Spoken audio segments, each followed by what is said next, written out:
हाँ जी, नमस्ते। आज इस वीडियो में हम डिस्कस करेंगे एक बहुत इंपॉर्टेंट रेगुलेशन के बारे में और हम हाईलाइट करेंगे कि इस पर्टिकुलर रेगुलेशन में क्या कमियां हैं, क्योंकि ये बहुत ज़्यादा डिबेट में है प्रेजेंट सिनेरियो में।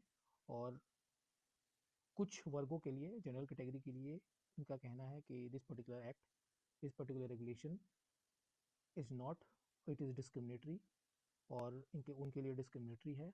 और इससे डिस्क्रिमिनेशन इफेक्ट कम नहीं होगा पर ज़्यादा होगा। तो मैं इस वीडियो के माध्यम से आपको पूरा रेगुलेशन के बारे में बताऊंगा। सो स्टार्ट करते हैं। ये जो रेगुलेशन है यूजीसी ने निकाली है, और इस रेगुलेशन को 13 जनवरी 2026 से ऑफिशियल गैजेट में पब्लिश हो चुकी है रेगुलेशन। अब इसका ऑब्जेक्टिव ये है, UGC is to determine to eradicate discrimination on the basis of religious, race, caste, gender, place of birth और against person with disabilities in higher education institution. ठीक है, इससे पहले ऑलरेडी एक रेगुलेशन था जो UGC promotion of equity in higher education institution regulation 2012। तो regulation था ऐसा, बट रेगुलेशन इफेक्टिव, ज़्यादा इफेक्टिव नहीं था। तो फिर यूजीसी ने एक नया रेगुलेशन पब्लिश किया है, और ये अभी इफेक्ट में भी है। तो इसकी बहुत ज़्यादा इस पर डिबेट चल रही है कि ये डिस्क्रिमिनेटरी है। तो चलिए समझते हैं आगे। तो शॉर्ट टाइटल एप्लीकेशन यही है कि the regulation shall be called the UGC Promotion of Equity in Higher Education Institution. So it talks about equity in higher education institution. They shall apply to all higher education institutions in India, and they shall come into force on the date of their publication in the official gazette. What is their objective? Is to eradicate discrimination on the ground of religion, race, gender, place of birth, caste, or disability, particularly against the members of scheduled caste, scheduled tribe, socially and educationally backward classes, economical weaker section, person with disability, or any of them, and to promote full equity inclusion amongst the stakeholders. Stakeholder मतलब यहाँ student in higher education institution. अब इसमें definition clause में act के बारे में means UGC, UGC act 1956 है। Act का मतलब ये है, एग्रीड पर्सन कौन है?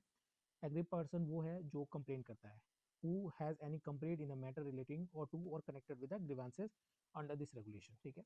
कास्ट बेस्ड डिस्क्रिमिनेशन क्या है? Means discrimination only on the basis of caste और टाइप अगेंस्ट द मेंबर। ये जो ये against the member of scheduled caste, scheduled tribe और ओबीसी। जो 2012 वाला जो ये रेगुलेशन है, इसके अंदर OBC were not included. So अभी ओबीसी दे आर इंक्लूडेड।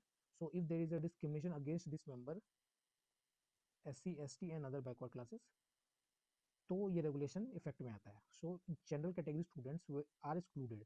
उनका ये कहना है कि आप कमिटी बना रहे हो या कुछ इस रेगुलेशन के माध्यम से अगर आप कुछ भी बना रहे हो, ठीक है, so why you are excluding them, ये हम लास्ट में डिस्कस करेंगे। इनिशियली हम समझ लेते हैं कि ये पर्टिकुलर एक्ट में, रेगुलेशन में है क्या। डिस्क्रिमिनेशन के बारे में बता कि डिस्क्रिमिनेशन क्या है। तो means any unfair, differential or bias treatment or any of such act against any stakeholder. Stakeholder यहाँ बोले तो stakeholder means student, faculty member, staff और members of managing committee including the head of higher education institution. मतलब stakeholder तो student ही नहीं है, faculty member भी है, स्टाफ भी है, मेंबर्स ऑफ मैनेजिंग कमिटी भी है, ये सारे included stake holder. Whether explicit और इम्प्लिसिट। अब ये एक्सप्लिसिट तो ठीक है बोल के, इम्प्लिसिट अब ऐसा डेफिनेशन देना, सो इससे क्या होता है कि ज़्यादा से ज़्यादा, और क्योंकि अब इसको डिफाइन नहीं है एक्सप्लिसिट इम्प्लिसिट क्या है, बिना बोले हुए इशारा से अगर आपने किसी को डिस्क्रिमिनेट किया, ठीक है, तो आपके अगेंस्ट कंप्लेंट हो सकता है। ठीक है। फिर इक्विटी का डेफिनेशन है कि इक्विटी क्या होता है। ठीक है। इक्विटी कमिटी क्या होता है। Equity helpline means helpline established और operated by higher education institution. ठीक है। इन सब बारे में, हाँ, इसमें जेंडर में थर्ड जेंडर को इंक्लूड किया है। ग्रीवांसेस क्या means and include complaints made by agreed person in respect of discrimination. तो कंप्लेंट अगर आप एग्रीड पर्सन करता है, एग्रीड पर्सन कौन है? Aggrieved person is person who has a complaint in matter relating to or connected with the grievances under this regulation. तो ये grievances यहाँ है, ग्रीवांसेस का यहाँ मीनिंग है complaint made by agreed person. ये सारा, फिर इसमें एक अबर्ट्स पर्सन का मतलब उनको अपॉइंट किया जाएगा, दैट हु और she will he or she will be appointed by the UGC. Stakeholder का डेफिनेशन समझा दिया। ड्यूटी टू प्रमोट इक्विटी, उनका ड्यूटी है। to promote equity and to take appropriate protective and preventive measure. तो basically higher education institution को ये duty section जो 4 है वो ड्यूटी प्रमोट करता है, ड्यूटी कि आप कैसे इक्विटी प्रमोट कीजिएगा। इक्वल अपॉर्चुनिटी सेंटर ये कह रहा है कि हायर एजुकेशन इंस्टीट्यूशन है सारे एस्टेब्लिश करेंगे एक इक्वल अपॉर्चुनिटी सेंटर, ठीक है। तो वो क्या करेगा, इफेक्टिव इम्प्लीमेंटेशन द पॉलिसी को चेक करेगा, ठीक है, to enhance the diversity within the campus, ठीक है।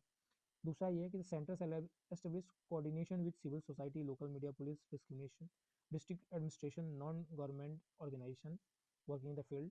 फिर equal opportunity cell coordinate with the DLS and state legal service authority. फिर ये इक्वल अपॉर्चुनिटी सेंटर एस्टेब्लिश होगा जो हर हायर एजुकेशन इंस्टीट्यूशन इसको एस्टेब्लिश करेगी।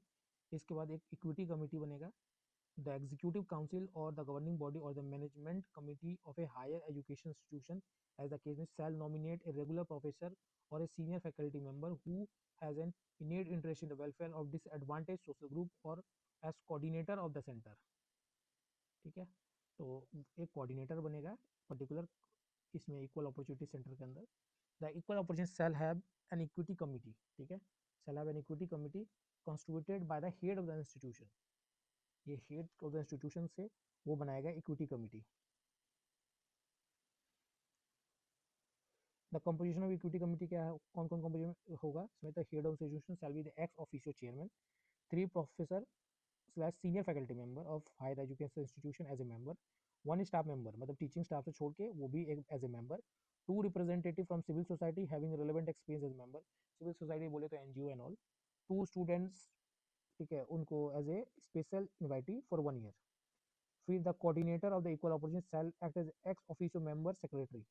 तो इसमें जो executive equity equal opportunity centre में जो कोऑर्डिनेटर बनेगा ना, यहाँ जो कोऑर्डिनेटर बनता है, he will act as a secretary ex officio. The committee must have a representation of the other backward classes, person with disabilities, civil caste, civil tribe, environment। अब इसमें से भी जनरल कैटेगरी को हटा दिया गया है, ठीक है। तो इनका जो टर्म्स होगा स्टाफ का ये सब का 2-2 साल का, बस स्पेशल इन्वाइटी जो स्टूडेंट के लिए उनके लिए 1 साल का टाइम पीरियड रहेगा इसके लिए, स्पेशल 1 ईयर। इनको जो कमेटी बनेगा वो shall meet at least twice in year, ठीक है, और and shall review the action taken or the matter received in the previous 6 month, वो रिव्यू करेंगे, उनका काम रहेगा। इक्वल अपॉर्चुनिटी सेंटर जो यहाँ फॉर्म होता है सेक्शन 5 में, उसका फंक्शन क्या है तो यहाँ फंक्शन दे रखा पूरा। अच्छा, अब यहाँ एक डिस्कशन दिया है, to equal opportunity centre shall prepare and disseminate an illustrative list to acts that shall be construed as discrimination, ठीक है। अब ये एक डिस्कशन दे दिया कि आप एक लिस्ट बनाओगे for and you will include those acts according to them which they consider to be a discrimination, ठीक है, एक वो लिस्ट बनाएंगे। To maintain an online portal for reporting an incident of discrimination, चलिए तो ठीक है। फिर एक इक्विटी स्क्वाड भी बनेगा हु शैल मॉनिटर कि कैंपस में क्या हो रहा है and shall submit the report to the coordinator of the equal opportunity centre, ठीक है। उसके बाद एक हेल्पलाइन रहेगा जो कि फंक्शनल रहेगा राउंड द क्लॉक। तो if you good helpline college not. अच्छा, ये कह रहा है कि अगर मान लो कॉलेज है, कोई एफिलिएटेड यूनिवर्सिटी है, उसका कोई कॉलेज है, तो अगर कॉलेज में नहीं है तो एफिलिएटेड यूनिवर्सिटी में होना चाहिए।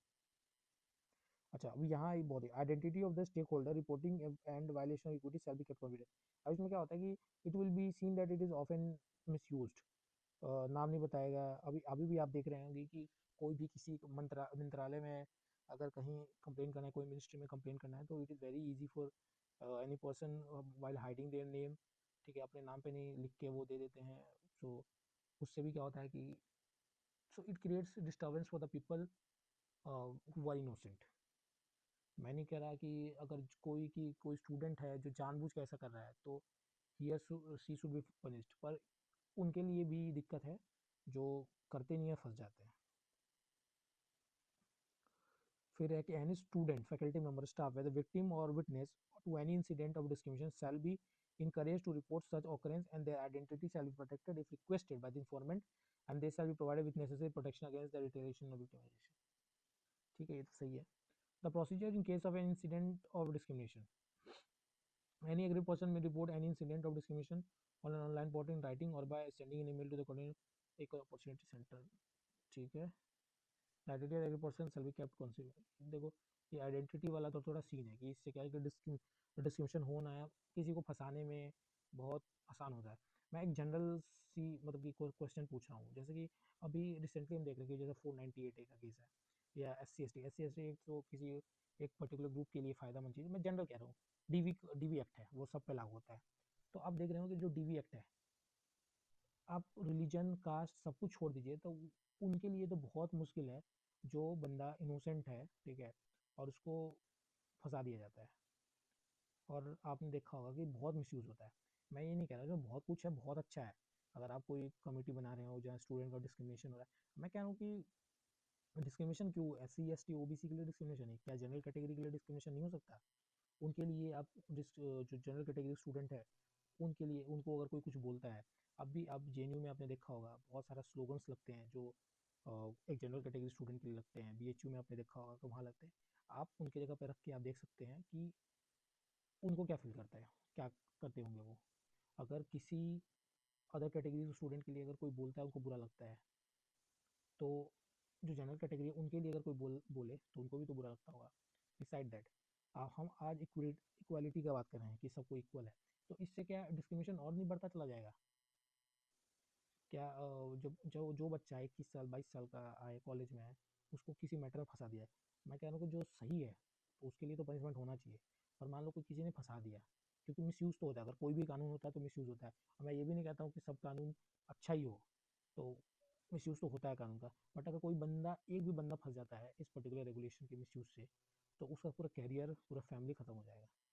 मैं कह रहा हूँ कि आप कमिटी बनाओ, आप जो जो कमिटी बनाओ इसमें आप इक्वल पार्टिसिपेशन दो। अगर कोई जनरल कैटेगरी का भी स्टूडेंट को भी इसके अंदर इंक्लूड करो, उसके अगेंस्ट भी अगर डिस्क्रिमिनेशन हो रहा है तो उसको भी इक्वालिटी, उसको भी जस्टिस मिलना चाहिए मेरे हिसाब से।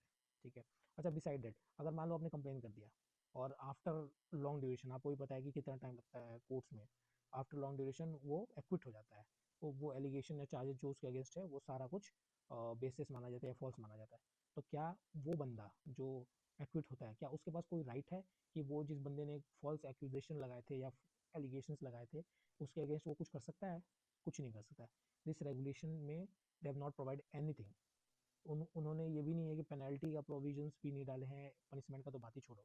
तो मतलब ये बहुत इजी टैक्टिस हो जाएगा कोई भी यूनिवर्सिटी है कॉलेज में हो कि अच्छा, सबसे इंपॉर्टेंट चीज़ की ड्यूरिंग इलेक्शन टाइम में भी कोई किसी के अगेंस्ट चली, मतलब मिस यूज मेरे हिसाब से है कि इलेक्शन में किसी पार्टी को परेशान करना है, किसी बंदे को परेशान करना है, एलिगेशन लगा दिया, तो इस मेरे हिसाब से more and more student will be victimise from both the sides. ऐसा नहीं है, and it will lead to more and more discrimination as much I understand. और मैं कह रहा हूँ कि बनाओ, रेगुलेशन तो ज़रूरी है, क्योंकि डिस्क्रिमिनेशन बच्चों को अगर कोई बंदा, सबने फील किया होगा, कोई बंदा बिहारी है, ठीक है, बाहर से आता है, तो उसको कॉलेज में बिहारी बोल के डिस्क्रिमिनेशन, तो जैसे यहाँ डिस्क्रिमिनेशन के बारे में दे रखा है कि on the base of on the discrimination on the basis of place of birth, आप नहीं कर सकते। बट इस क्योंकि अगर कोई जनरल कैटेगरी का बच्चा है तो वो इस रेगुलेशन का फ़ायदा नहीं ले पाएगा। क्यों नहीं ले पाएगा? बिकॉज वो जनरल कैटेगरी का है। इसमें